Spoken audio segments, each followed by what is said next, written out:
Well, hello everyone. We've decided to go ahead and make another video. Just the past couple of days we've been snowed in, and so we've been kicking around the idea of sharing with you all how we've been influenced by Christians from the past. And so we've decided to title this video, Learning from Dead Saints. I know that for me, over many years, I think increasingly so, I've come to notice how a lot of my influences, whether authors, pastors, theologians, just those who have really impacted me, those who have stood out from all of the cultural Christianity of our day. I've come to notice that they have been deeply influenced by people from the past, from those who have gone before us. And so really both of us, I think especially lately, have really tried to be more intentional to look back into the past and to learn from those who have gone before us, to drink deep from that ancient stream. And so we'll get to some specifics here in a moment, but why don't you just kind of share with us how this has generally impacted you, some of the benefits that you've taken away from this. Yeah.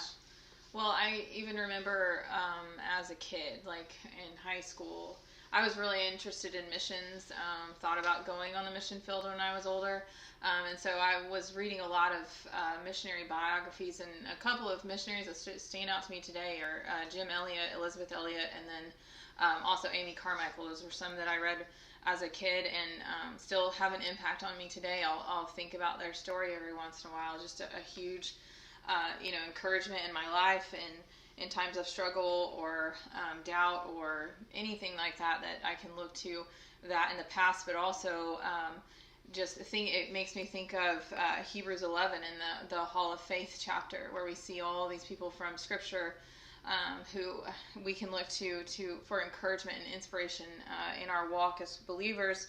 And I just wanted to read this little short verse in Hebrews 12:1. It says, "Therefore, since we are surrounded by so great a cloud of witnesses, let us also lay aside every weight and sin which clings so closely, and let us run with endurance the race that is set before us."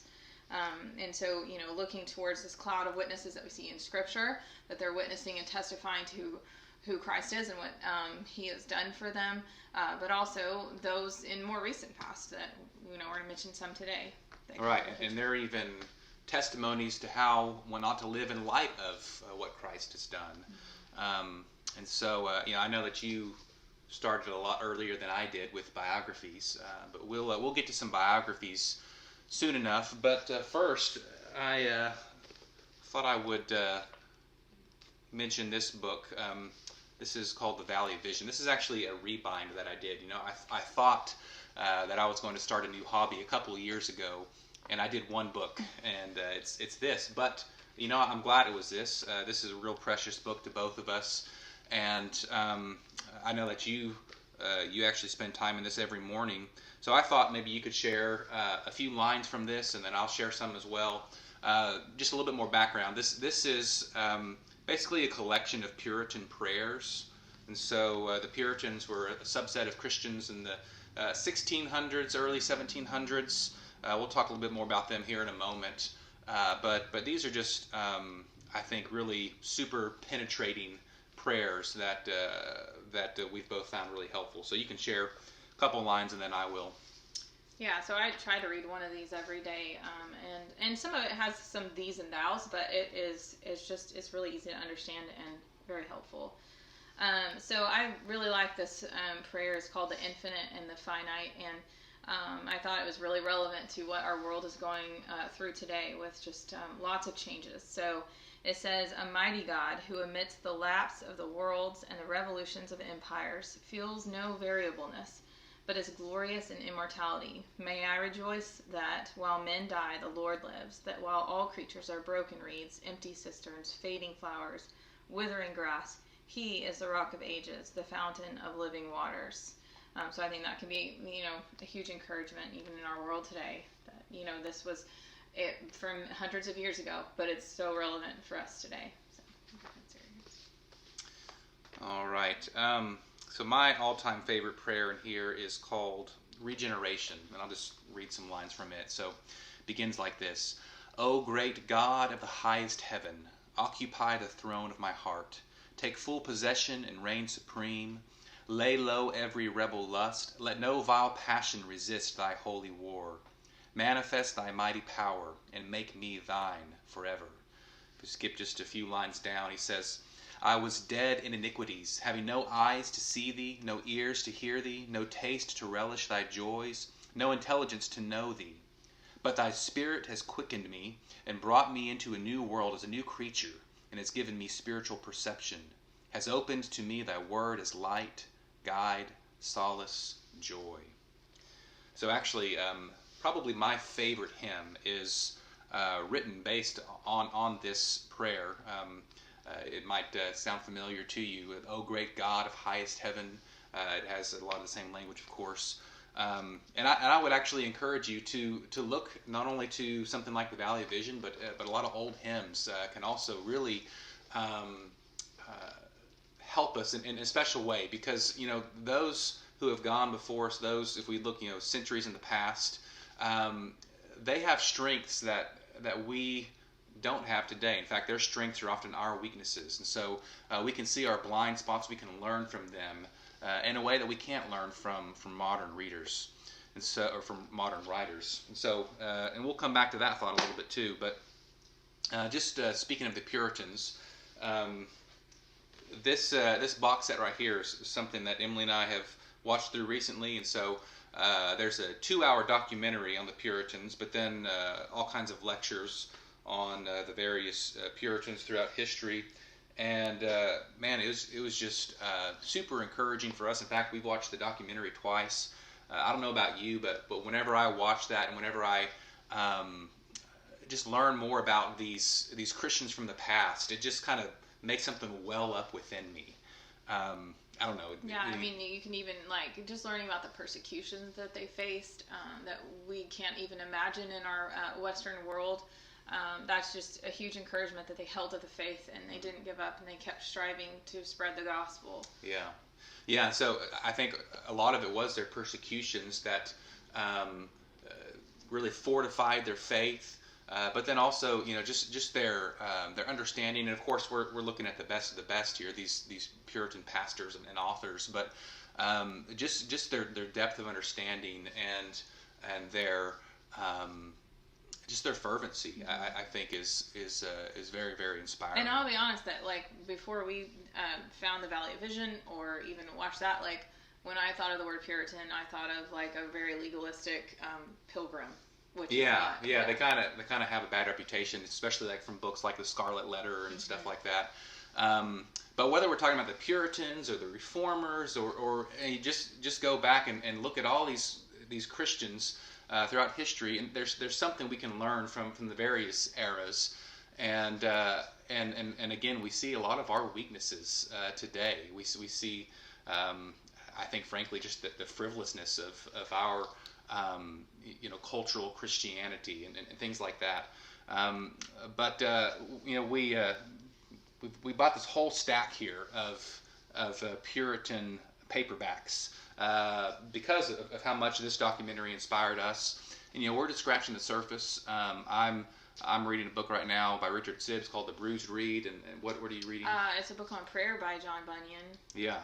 And I mean, these can be difficult to read, but if you have the patience and if you really work through them, we're already finding how encouraging it is. So, we can dig into these works of those hundreds of years before us, but also biographies is something that is super encouraging for our faith.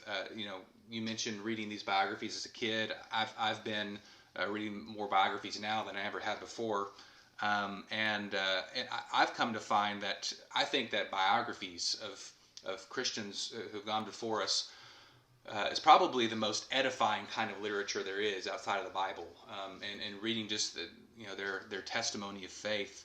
And so I've been going through a series, actually been listening to it on Hoopla. It's called The Swans Are Not Silent. And so each book covers 3 different people, and there's 7 books in all, so there's 21. In fact, in our church library, this is all bound together in one work, so it's really thick when it's all together.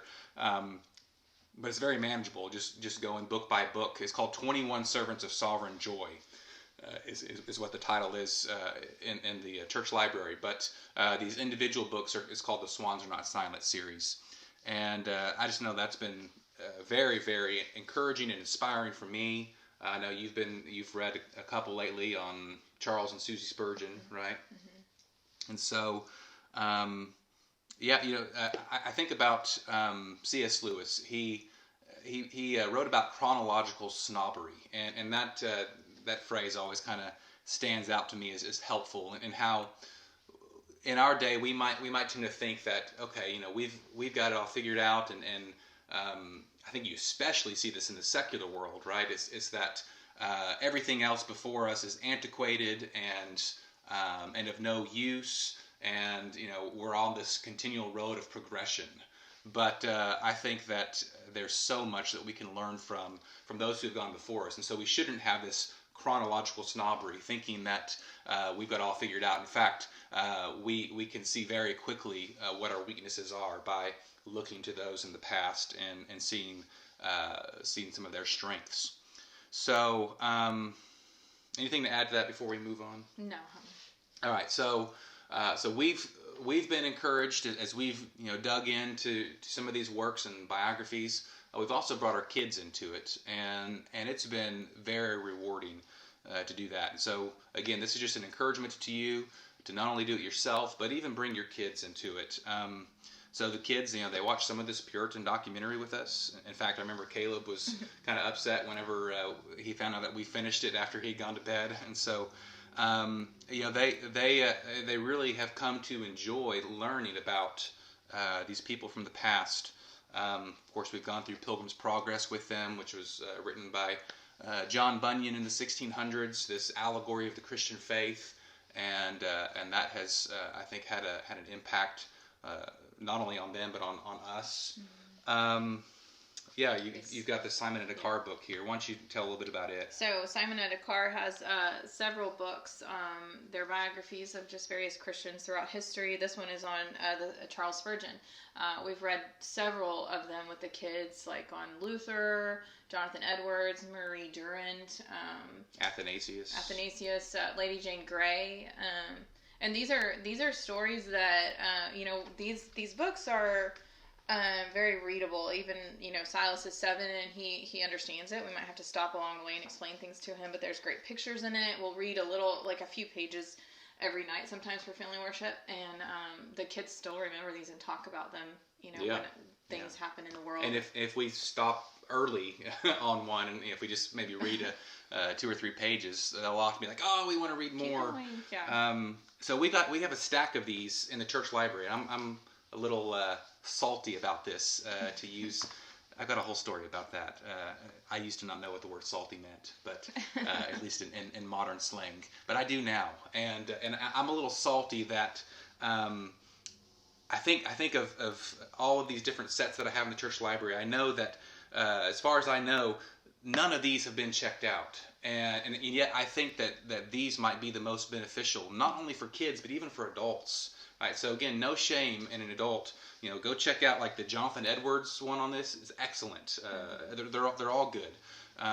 But especially if you have kids, I mean, it's a way for you with the kids, the whole family, to learn and to be inspired by these people from the past.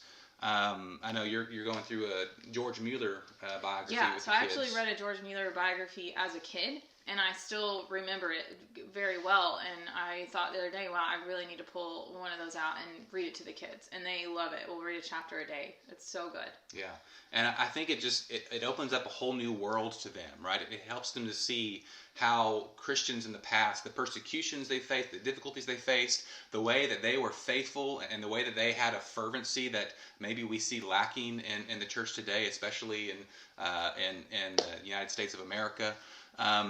It helps them to just broaden their horizons, and again, for us as well, for kids and adults alike.